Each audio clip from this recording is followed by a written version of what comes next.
كذا ملأتي كلهم أبد آتيوميم بفلاي أبوهم زحزون جبتون طفيقو كان بلين عينهم تأميتهم زكنا كانوا وحبتهم مس حدا من اسي تزور على مس سمعو بحرقان زعاكل قدا في انت والوا مس مع أبيا مسؤو موت انت زيكوينو كال كفليني مالت الزبت مس بلد اتمجم مرتاكوا نجيزيو مسيلوم نيرو كوينو جنا قال تقليلا كابتي توليدا زعبيت الله جزا مسوتات حرركم تر زبلو نجز حنتي قال نسيا صدران يمنبرو يكون نكالت ساقم السلازي نبروم بقبت تراتمي أبي ما أوراون تمحاريت سلازكونات أبتم حرتي كتساقت انت زيكوينو بقيقا كومان كافتل ألا أيفك ألا لانز نبرا كوينو جنا كمز حاسب كاي زيكونس إداغا كمز أنحكا كمز بحال كابت أزازو محالفاس كلو تانتنا بنستي كونني زبالتو أفكاريا شرب زبالت أبو أنا حواتان جنا نعاز يكونس نفكاريا كدك أسولو كمز يكونو دقاقي مو يفكرو زنبرو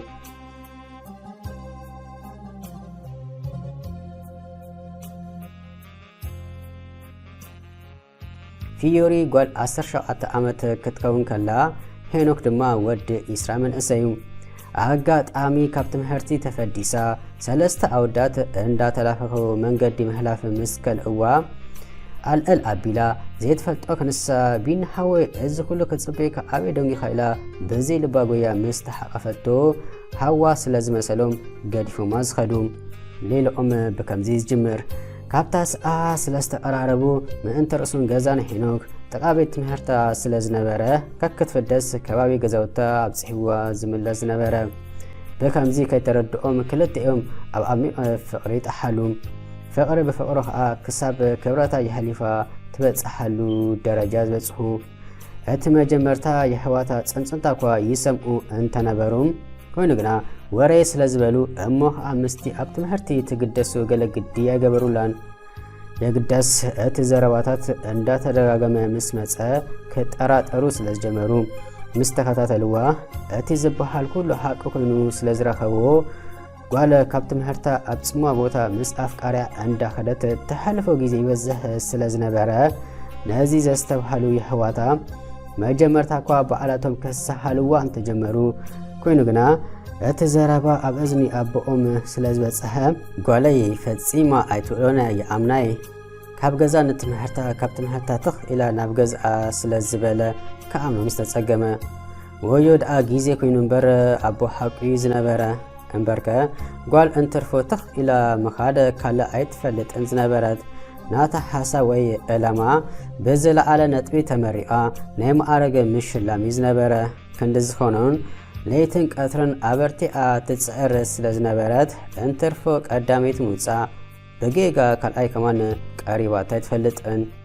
يحواتا نبؤم كامنوكا انت تصعرو كسمؤم سلازي كاله امو بغيغا يركم انتم بيركم لا مساي كتباسيكم سلازبلوم بمهير حرقان بكامي كامنوا كمزلوم اند حسبو كلوم ابو صراحه مخنيات اب هوتيل كوينو سب اندا تصبي كله قالو مساف قارعات حقاقيفا بمئتاو سجر ابو كيرات توقف مس بلد رأسو حيزو فزيزو ترفه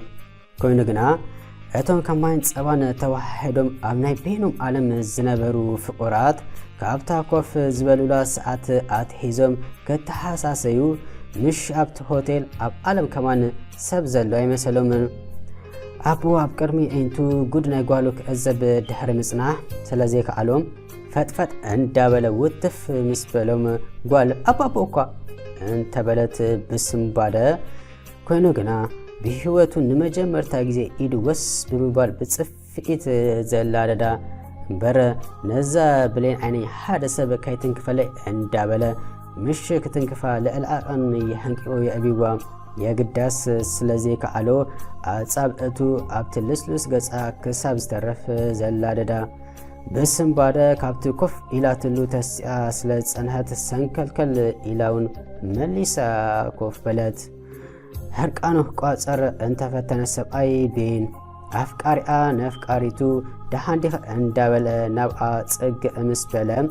تعال سديب على نغوالي كتنكفا إلو በዛ ጉሮሮ ሃኒኡ ካብዛ ተካል ዓለም ዳርጋ ከሰናብቶ ክብል ደሃንኤቶ ሕማቕ ዝረአዩ ተገልገልቲ ናይቲ ሆቴል ንኣ ካብ ሸይጣን ደሃን ኢሎም ምስ ስለዝፈልዎ ንስክላ ዝደሃነ ጓል ዋላ እኳ ነቦኣ ታክብሮ እንትፈትዎ እንተኾነት ኣፍቃሪኣ ዳርጋ ናብ ሞት ኣብፅሒዎ ስለ ዝነበረ ንሳውን ብግዲኣ ኣቦ ቀቲልካይ እኳ ሃኒልካ እንዳበለት ኣብ ህይወታ ንመጀመርታ ግዜ ድምፃ ኣበሪኻ ክትዛረብ ጀመረት። ጓሉ ኣብ ንኡስ ዕድሚኣ ገና ውራይ ትምህርታ ካይገበረት ምስ ወዲ ፈቐዶ ሆቴላት ክትዘውር ናቱ ሕርቃን ገና ካይዝሓለሉ ከሎ ኣዊላ ክትዛረቦ ስለ ዘይተዋሓጠሉ ጽፍኢት ክደግማ እኳ ሓሲቡ እንተነበረ ኮይኑ ግና ንሎሚ ግለፋ ቀስ ኣቢልካ ኣረዳኣይሉ ሕልንኦ ሕሹኽ ስለ ዝበሉ እንዳበለ ነቲ ዳርጋ ኣብ ገጻ በፂሑ ንዝነበረ የማና ኢዱ መለሰ እሞ ዘረባ ካይወሰኪ ሰላሕልኪ ገዛ ትጸንሐኒ እዞም ይሕዋትኪ ደኣ ሓቆም እንድዮም ንሕና ትምህርቲ ኣላ ንብል ንስኻ ኣበለኸ ዲቪዛኺ እንዳበለ ካብ ፀፈ እግራ ክሳብ ፀጉሪ ርእሳ ክዕዘብ ጀመረ። ጓል ካብ ምስ ኣፍቃሪኣ ተላላ ብፍቕሪ ተኣብድ ሕማቕ ጠባ ምፅያ ከምዛ ጥዑይ ዲቪዛ ለቢሳ ትወፅእ ኣብ ቦርስኣ ቀያር ክዳን ሂዛ ትኸይድ ሽዑ ኣብ ደስ ዝበላ ግዜ ኣብ ደጊኣ ቀያይራ ናብ ድሌታ ትኸይድ። ወለዲ ትምሃር ኣላ ይብሉ ንሳ ከዓ ፈቐዱ እንዳኸደት ምስ ኣፍቃሪኣ ኣለማ ትርኢ። ንስኻ ወንጫር ካብዛ ጓል ተርሓቕ እንተኾንካ ጽቡቕ እንተዘይኮይኑ ግና እዛ ብሌን ዓይነይ ማንም ሰብ ክመጻኒ ከም ዘይደሊ ዓለም ብዓለማ ትፈልጥ ከርእከ እንዳበለ ንጓል ሂዙ ወፂኡ በታክሲ ኮንትራት ኣብ ገዛ ክትጽንሖ ሓቢሩ ኣፋነዋ። ዘይተርፍ ኣገዳሲ ቆፀራ ስለ ዝነበረ ምስኣ ኸይዱ እንተ ዝገንሓ ኣይንጸልአን። ንኣ ግና ኣቦኣ ምስኣ ዘይምኻዱ ጽቡቕ ኣጋጣሚ ኮይኑላ እዩ እምበርከ ድሓረ ክመጽእ ከሎ ብመጠኑ ተዛሓይሉ ስለ ዝምለስ ንጓሉ ኣፋንዩ እንዳተመለሰ ከሎ ኣፍቃሪኣን ክወፅእ እንዳበለ ኣብ መንጎ ስለ ዝተራኸቡ ይፃወት ኣይኮንኩን ዘለኹ ናይ ብልቤ ብኢደይ ሕማቕ ጥፋእ ከየጥፋዕኻ ከለኹ ካብ ጓለይ እንተረሓካ ንኩላሓና ጽቡቕ ኣይ ትብል እንተኾንካ ግዳ ደምካ ደም ካልቢ ክገብረ ቀርፀረ ገዲፎ ናብቲ ኮፍ ኢልሉ ዝነበረ ብምምላስ በይኑ ክዛረብ ጀመረ።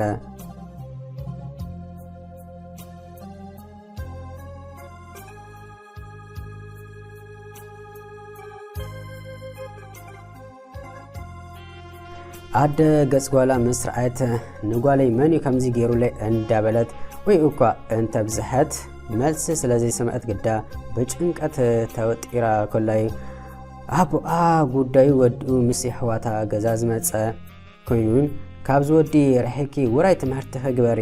ሕጂ ንስኺ ትምህርትኺ ገዲፍኪ ፍቕሪ ወዲ ፍቕሪ ትብልሉ እዋን ስለዘይኮነ መጀመርታ እቲ ዝቅድም ትገብሪ ሽዑ ተርክብሉ እኳ እንተበልዋ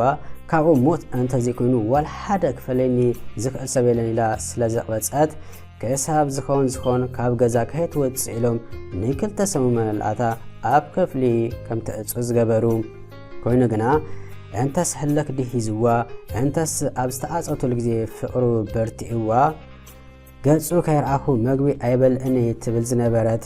ኣዴኣ እንዳርኣየት ሰምዐት ጓላ ኣብ ገዛ ገዝኣ ክትመታ ስለ ዘይደለየት ካልእ ሲትረፍ ነፋስ እተሓረም ኢላውን ምስ ከፈተታ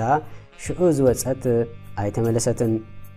ብፍቕሪ ማሚቃ ዝነበረት ቤቶም ንዕለቱ ዘራጊቶ መፅኡ ክበታትኑ ግዜ ኣይወሰደን። ኣዴኣ ደልዮም ስለ ዝቐበፅዋ ኣብዚ ሕማማ በፂሓ ዓራት ሓዘት። የሕዋታ ይትበል ኣቦኣ ኣብ ዝተፈላለየ ቦታ እንተፈተሸዋ እኳ ጓል እንተበልካ ጓል ትመስክር ሽታማይ ኮይና ደኣ ተረፈት። ዋላ እኳ ሓደ ንጓልና ጨብዩ ጠፍ ኢሉ ንፖሊስ እንተመልከቱ በቀሊሉ ግና ክርከቡ ኣይተኸኣሉን። ኣብ መወዳእታ ካብቲ ሃገር ወፂኦም ኣለዉ ኢሎምን ኣብ መደምለታ እንዳበፅሑ ከለዉ ኣብ ከምዚ ከተማ ተርኣያ ስለ ዝተባሃለ በቲ ዝተሓበረዎ ኣድራሻ መሰረት ምስከዱ እታ ሓንተን ክንደሸሕ ጓል ናይ ገዝኦም ብጌጋ እኳ እንዳ ኣዝማድ ከማን ሓዲራ ዘይትፈልጥ እንተርፎ ናይ ገዛ እንጀራ እምበር ናገይሮበት ኮይኑ ናይ ማንም ዘይትበልዕ ጓሎም ኣብ ሓንቲ ክትፈርስ ዝደለየት ገዛ ምሽ ንሰብ ንከልቢ ከማን ዘይትምነየሉ እሞ ከዓ ሃገርገር ዝብል ገዛ መደቀሲኣ ኣንሶላ ኣይትበል ክቡርታ ኣብ ሳልስቲ ዝቅየር ሕንቀቕቲ ጓል ሓንቲ እግራ ተኣሽጋ ኣብ ጽቡቕ ጌራ ደልዲላ ዘይረገጸት ዓራት ምስ ወዲ ተሓቓቂፋ ምስ ጸንሐቶም ውሽጦም በህርቃን ተቓጸለ ሕርር ኩምትርበሉ ደምደም ጨነዎም በቲ ኣብ ቅድሚኦም ዝነበረ መጉድእቡን ፈጋእ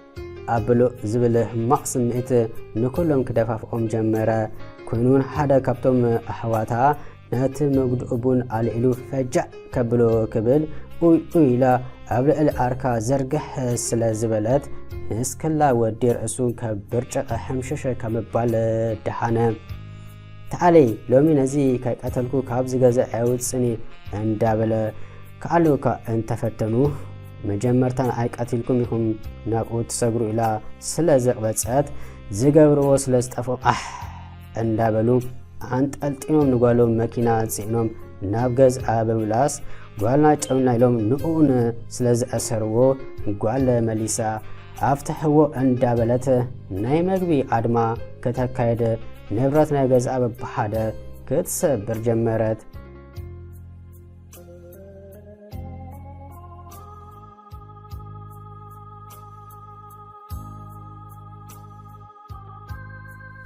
ኣዲኣ ገጽ ጓላ ርያ ካብቲ ብሕማም ተረሚሳትሉ ዝነበረት ንዕለት እኳ እንተተበራበረት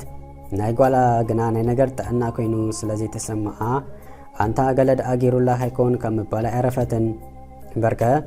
ጓላ ምስኪን ስቕ ባህሊት ንወለዳ ይኹን ንካልእ ሰብ ኣክባሪት ከም ዝኾነት ትፈልጥ እምበር ከምዚ ዘላቶ ክትከውን ብጌጋውን ሪኣታ ስለዘይትፈልጥ ካብ መገራም ሓሊፋ ብስምባደ 2 ወይ ሕክምና የድልያሎ ዝበለት ንዕባዛ ጓለይ ኣብዚ ሕማም ከይትበጽሒ ካልእ እንተተረፈ መግቢ ብልዕ እንዳበለት ኣደ እንተለመነት ወይ ጓል ዘይትቅየር መልስያ ዘላታ በቃ ክበልዕ እንተ ኮይነ ከምታ ዝእሰርክሞ ኣፍትሕዎ ንሳቶም ግና ምሽ ክፍትሓሎም ብኡ ገይሩ ከማን ኣብኡ እንተ ዝምሽምሽ ኣይምጸልኡን። ብኸምዚ ቁርብ ምስ ሓለፈ ጓለ ከም ብሓድሽ ነተማሚቓ ዝኣቤትላ ቤት ጠንጢና ፈቐድኦ እንዳኸደት ከምተን ናይ ለይቲ ምስ ኣወዳት እንተስ ሸጊር ወንዲው እንተስ ብጽጋበን ወይ ከይፈለጣ ዋላውን ተታሊለን ምስ ኣወዳት እንዳሓደራ ስራሕናይ ኢለን ምዘ ዘርከበ ዝወፃ ንሳውን ሓንቲ ካብኣተን ኮነት። ወዮ ተማሂራ ሰብ ብዝለዓለ ተመሪቓ ሽማ ሓሊፉስ ሽም ወለዳ ክተፀውዕ ልዑል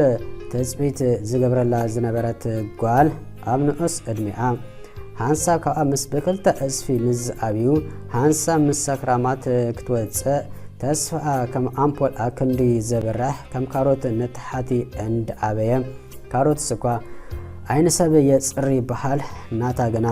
ምሽ ንካልእ ሰብ ክፅሪ ናይ በዓላውን እንዳጥፍአት ቀስ ብቀስ ኣብ ክትወፅኦ ዘይትኽእል ኣዘቕቲ ተዓልኸት። ስድራ በጃኺ ዛጓለይ ተመለስ ኢሎም እንተ ለመኑ ጓል ግና ወይከ ሰማይን ምድርን ይላገብ ፈጺመ ኣይምለስኒ ስለ ዝበለት ኣደ ግርም ሓወያ ከምዘይነበረት ናብታ ዝነበረታ ተመልሰት። መውዓሉ ሰላም ሰፊንወ ዝነበረ ቤቶም ካብታ ጓሎም ፍቕሪላ ትጅምረላ ሰዓት በብቁርብ ክሸራረፍ ጸኒሑ እንሆ ሕጂ ሓደሽደሽ በለ። ኣቦ ብእዋኑ ንገዙ ኣትዩ ወከዓካ ከምዘይብለ ዝነበረ ዘይኣመሉ ኣምሲኡ ክመጽእን ዘረባ ከምልኣ ሰላሕ ኢሉ ይደቅስ ንጎህካ ድምፂ ከየስምዐ ይወፅእ ኮነ ድምፁ ጓሉ ዝተማልኦቱ ዝመስል ህይወት ቁንቁል ዓፋ ክድፋእካ ከላ ፀገም እዩ። ዓለም ግና ከምኡ እያ ክትስሕቕ ጸኒሕካ ትነብእ ጸኒሕካ ትሕጎስ ሃንሳብ ትረክብ መሊስካ ትስእን ኮይኑ ግና እቲ ዝኸፍአ ርኢኻ ክትስእንን ኩሉ እኩል ተረፈ ከለካ ይዕዳኻ ሓደ እኳ ንከይልዕል ኣቕሚ ክስእን ከሎ ካብዚ ዝኸፍአ ነገር የለን። ኣቕሚ ናይ ፍሽኽታ ሓጎስ ብርሃን ደስታ ኮታስ ኣቕሚ ንቡር ህይወት ጓሌባ ኣምፁለይ ክትብል ኣደ ሜተ ናብታ ገዛ ኣይመለስኒ ክትብል ኣፍቃሪኣ እኳ ካብ ቤት ማእሰርቲ ወፂኡ ንእናይ ናብ ገዛኺ እንተበላ ግና እንታይ ሞ ይኣብስ ዋላ እኳ